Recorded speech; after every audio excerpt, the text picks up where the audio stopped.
with this F chord, this F major 7, when you play it down here and you strum 4 strings, you got an E in there, major 7. So let's look at something really cool. We can slide this around the neck. I can go again. I can go again.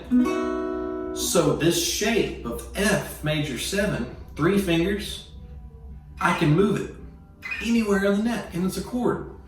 Now, problems happen. Here's the problem. We strum this chord, we don't know better. We strum 5 strings, kind of muddy. And then we move it up. We get to an area that sounds horrible. So it doesn't work in context like that. You have to think a little bit. Let's wrap our brain around what's going on.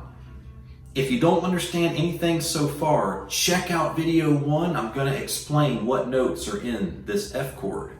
Now, let's look at this. We have a root and a third and a fifth. A 1, 3, 5. That is all we need. That's a 1, 3, 5. What is a 1, 3, 5? Watch video 1 and that will make sense.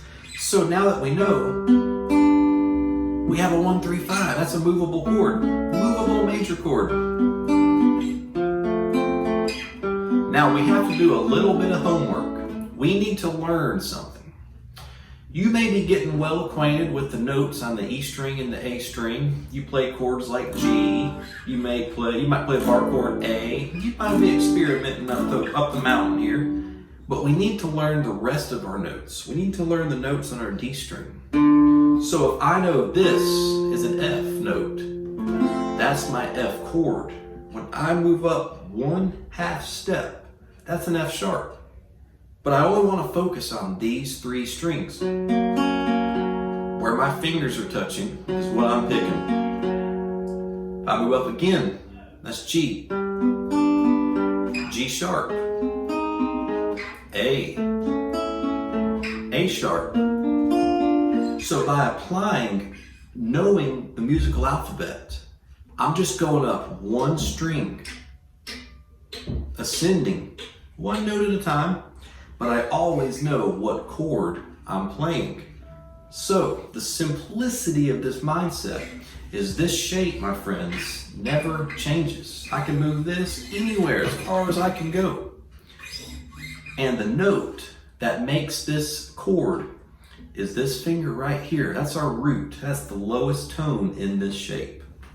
So I encourage you guitar players today to play this F chord and then move it up a whole step. Now you're playing a G chord. Move up again, you're playing an A chord.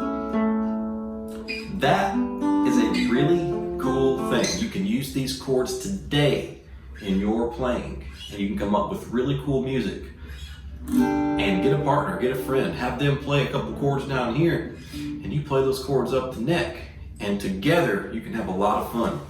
In video number 3, I'm going to discuss minor triads, so stay tuned for video 3. See you soon, everybody.